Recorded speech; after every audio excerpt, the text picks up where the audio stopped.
সবাইকে good morning. আর সকাল থেকে পুরো টেনশানে এই মানে 10:30 অবধি কাটলো। এখন হচ্ছে 10টা 28 বাজে। যাই হোক, কারণ হচ্ছে তোমাদের দাদাভাই নামার কথা 7:30টায়, সেই ফ্লাইট আমি দেখছিলাম হচ্ছে 7:16-তে নেমে গেছে, কিন্তু তারপরেও কোনো ফোনে কানেক্ট করা যাচ্ছে না। তোমাদের দাদাভাই কোনো SMS অথবা মানে ফোনে কিছু কানেক্ট করতে পারছে না। যাই হোক, টেনশানে ছিলাম বড্ড। তার মধ্যে আবার হয়েছে কি বলতো, আমি হচ্ছে ফ্লাইটের যে ডিটেলসটা সেটা হচ্ছে মানে ওর একটা ওইখানকার একটা অ্যাপ রয়েছে, সেটার মধ্যে দেখি। তো সেটার থেকে কি করেছে, স্ক্রিনশট দিয়ে পেছনের পেজটাকে নিয়েছি, যেটা মুম্বাই টু কলকাতা। তো হিথ্রোটো যেটা মুম্বাই ছিল সেটার স্ক্রিনশটটা আমার কাছে ছিল না। তো ফ্লাইট নাম্বার, PNA নাম্বার মানে কিছুই আমার কাছে ছিল না। তো যাই হোক, টাইমটা ধরে মানে সার্চ করে করে সকাল থেকে ঘন্টাখানেক লাগিয়ে সেটাকে বার করে দেখলাম যে 7:16-তে পৌঁছে গেছে, কিন্তু ফোনেও কানেক্ট করা যাচ্ছে না। ইভেন ওইখান থেকে যে ওয়াইফাই কানেক্ট করে আমাকে কল করবে সেটাও করতে পারছে না। যাই হোক, তারপরে হঠাৎ করে আমি আমার মানে আশির বাবার এক বন্ধুকে ফোন করলাম, দাদাকে। তো বললাম যে দাদা এরকম এরকম তো হচ্ছে, 7টার মানে সময় তো নামার কথা ছিল, 7:30টায়। তো বললো যে হ্যাঁ, আমি দেখছি।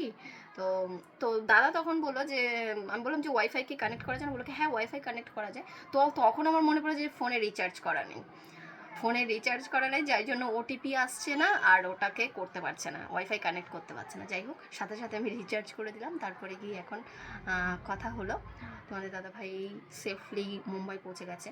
যে অবধি মানে বাড়ি পর্যন্ত না পৌঁছাচ্ছে সে অবধি মানে টেনশন একটা তো থেকেই যায়। সকাল থেকে এই করতে করতে মনে হয় 10:30 বাজে, কোনো কাজ হয়নি আমার। একটু ঘর গোছানো টোছানো সব কিছুর কাজ রয়েছে, তো সেইগুলো করে এখন হচ্ছে কালকে দেখো আমি ফেসিয়াল করার জন্য কানের খুলেছি, এখন অবধি পড়িনি। টেনশন ছেড়ে এখন আমি হচ্ছে রান্নার কাজে লেগে গেছি, কারণ হচ্ছে পেট তো আর মানবে না যে মাথায় চলছে টেনশন। যাই হোক, যে অবধি বাড়ি অবধি না পৌঁছায়, মানে ঘরের দুয়ার অবধি না পৌঁছায়, সে অবধি টেনশন আমার যাবে না। একটু পাস্তা করে নিয়েছিলাম, পাস্তাটা যদিও আগেই বয়েল করে রেখেছিলাম। আর ঘরে ছিল একটু ফুলকপি, তো ফুলকপি দিয়ে আজকে পাস্তাটাকে হালকা বয়েল করে হালকা অল্প একটু তেল দিয়ে তারপরে করে দিয়েছিলাম। এটি কিন্তু 100% দুরম গম, এতে কোনো ময়দা অ্যাড করা নেই এবং প্রোটিনের উৎস, জিরো কোলেস্টেরল এবং ট্রান্স ফ্যাট ফ্রি, এবং এতে এক্সট্রা করে কোনো কৃত্রিম রং বা গন্ধ অ্যাড করা নেই, এবং এটি কিন্তু 100% ভেজিটেরিয়ান, এবং এটির আকৃতিও কিন্তু একদমই নিখুঁত। তাই কুকিংয়ের সময় সস এবং ড্রেসিং কিন্তু খুব ভালো ভেতরে যায়। তাই আজ থেকে আমাদের টিফিন বক্সের প্রতিদিনের সঙ্গী হয়ে উঠুক দিশানু পাস্তা। রান্না বাড়ার তোড়জোড় শুরু হবে হচ্ছে কালকের থেকে। আজকে যেহেতু দুপুর মানে বিকেলবেলা আসবে, আস্তে আস্তে রাত। তো এখন হচ্ছে কচুরলতি ছাড়াচ্ছি আমি। আর জানো তো, এইভাবে কচুরলতি ছাড়ালে খুব ভালোভাবে ছেড়ে যায়, মানে খোসাগুলো এটার মধ্যে চলে আসে। আর এটা হচ্ছে লোহার ঝিক, দেখো কচুর খোসা ছাড়িয়ে এটাকে কি হয়ে গেছে দেখতে। এটা মানে খুব তাড়াতাড়ি হয়ে যায়।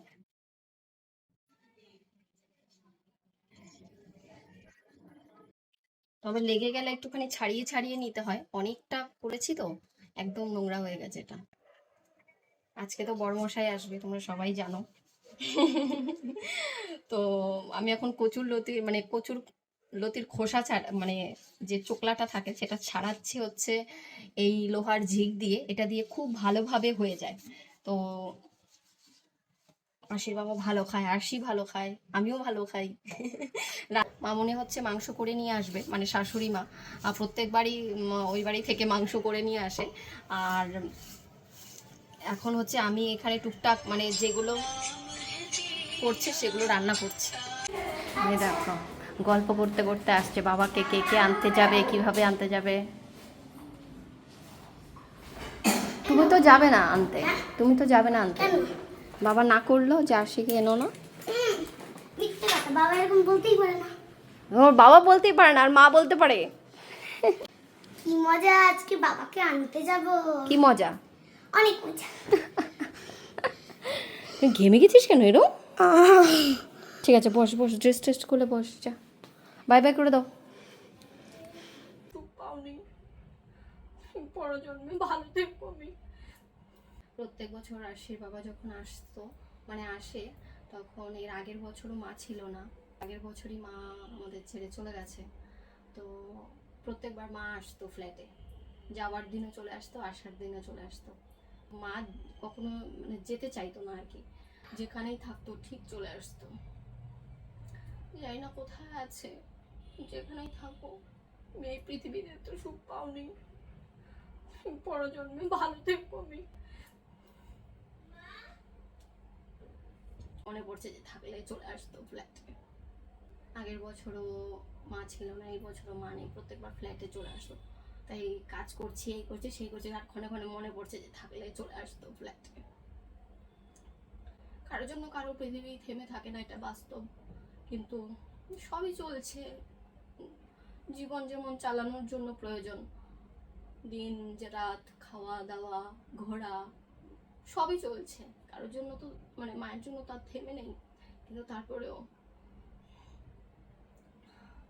সারাদিন ধরে কাজ করছি আর মনে পড়ছে যে যেখানেই থাকতো ঠিক চলে আসতো। আর শিবম মুম্বাই থেকে বেরিয়ে গেছে, আর আমি হচ্ছে ঘরের কাজ বাজ করে যাচ্ছি। চেহারার অবস্থাটা দেখো, বিছানার চাদর চেঞ্জ করছি। আর রান্না হয়ে গেছে, রান্না ঠান্না করে এখন হচ্ছে ঘর ঠর গুছিয়ে তারপর হচ্ছে স্নান করব। স্নান করে আবার রেডি হয়ে যেতে হবে, কারণ একটু মানে আগে বেরোলে দাঁড়িয়ে থাকতে হয় অনেকক্ষণ, মানে টাইমেই বেরোবো আর কি। ঘড়িতে এখন দেখাচ্ছি, ঘড়িতে এখন 3:55। আমি হচ্ছে সবেমাত্র স্নান টান করে খেয়ে দিয়ে মানে হচ্ছে রেডি হচ্ছি এয়ারপোর্টে যাওয়ার জন্য। যাই হোক, মানে শরীর আর চড়ছে না সারাদিন এই সময়টা তো। আসি যখন স্কুল থেকে ঘুমাই, তো এখন আমার ঘুম পেয়ে গেছে, আর খেয়ে দিয়ে উঠেই একদম হুড়ুমুড়ি করে রেডি হচ্ছি, কেমন একটা লাগছে। এখন হচ্ছে এয়ারপোর্টে যাওয়ার জন্য রেডি হচ্ছি। তো আজকে আমি পরে নিয়েছি ব্লু কালারের প্রিন্ট, এগুলো কি শাড়ি বলে আমি জানি না, খেজুর শাড়ি। এটা একবারই পরেছিলাম, ভীষণ মানে ভালো লেগেছে আমার শাড়িটা আর কি। যাই হোক, বরকে আনতে যেহেতু হিন্দি লেখা তাই জন্য তোমার ভালো লেগেছে। এটা আবার কেমন কথা? মানে এই শাড়িটা আমারও খুব পছন্দের, কালো ব্লাউজের সঙ্গে তো আরোই। রেডি হয়ে তারপরে আবার আশিকে রেডি করাবো, তারপরে আমার ড্রেস টেস পরা হয়ে গেছে, আমি শুধু মেকআপটা করবো আর চুলটা বাঁধবো। মেকআপ অলমোস্ট তাড়াতাড়ি করো মা, because our car will come in 2 minutes. তাড়াতাড়ি, হয়ে গেছে, দাঁড়াও। আমিও তো মেকআপ করবো, বলো। তুমি মেকআপ করবে? হ্যাঁ, কি মেকআপ করবে? মেকআপ করবো, চুল বাঁধবো, আমার কত বাকি আছে। আমি তো মেকআপ করিনি। কই, তুমি তো করছো, কাজল, তারপর লিপস্টিক, এখনো তো বাকি আছে লিপস্টিকটা মাখা।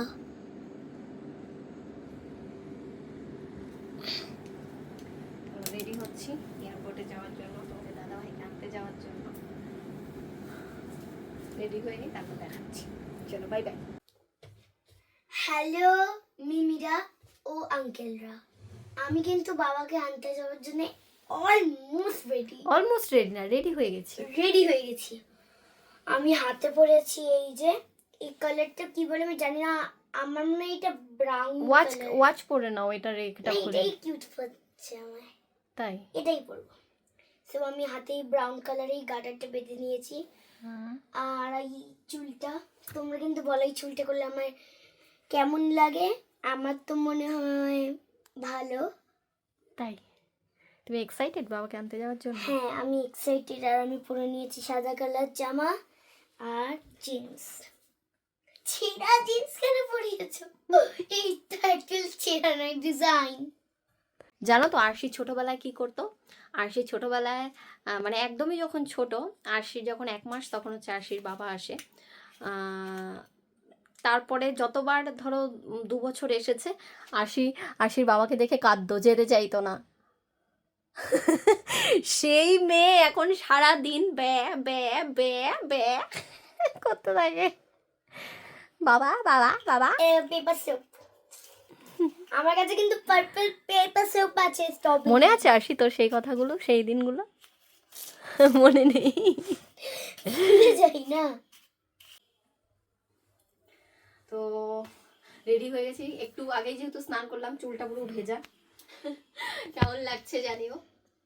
যদিও আমার যে এক স্বভাব, ব্লাউজ বানানো হয় না, এটার ভেতরে মানে এই কালারের ব্লাউজ রয়েছে কিন্তু সেটাও বানাতে দিইনি। যাই হোক, কালো কালারের একটা ব্লাউজ পেয়ার করে মানে পরেছি আর কি এটার সাথে। তোমরা কেমন লাগছে জানিও। এয়ারপোর্টে যাওয়ার জন্য কিন্তু এখনো গাড়িই আসে। গাড়ি আসলে এরপর বাবা এসে দাঁড়িয়ে থাকবে, তারপরে তার 1 ঘন্টা পর গাড়ি যাবে। আমরা রেডি হয়ে গেছি কিন্তু গাড়ি এখনো মানে মামনিকে ওইখান থেকে নিয়ে তারপরে হচ্ছে আসবে, তো এখনো অবধি ফোন করো। এসে পৌঁছাতে পারিনি। যাই হোক, ঘড়িতে অলমোস্ট 4:30-ও বেশি বাজে, 4:50-এ নামবে। তো সময় মনে হচ্ছে এখানেই কেটে যাবে, তারপরে বেরিয়ে মনে হয় দাঁড়িয়ে থাকবে তাই মনে হচ্ছে। চলো তারপর দেখা যাক কি হয় না।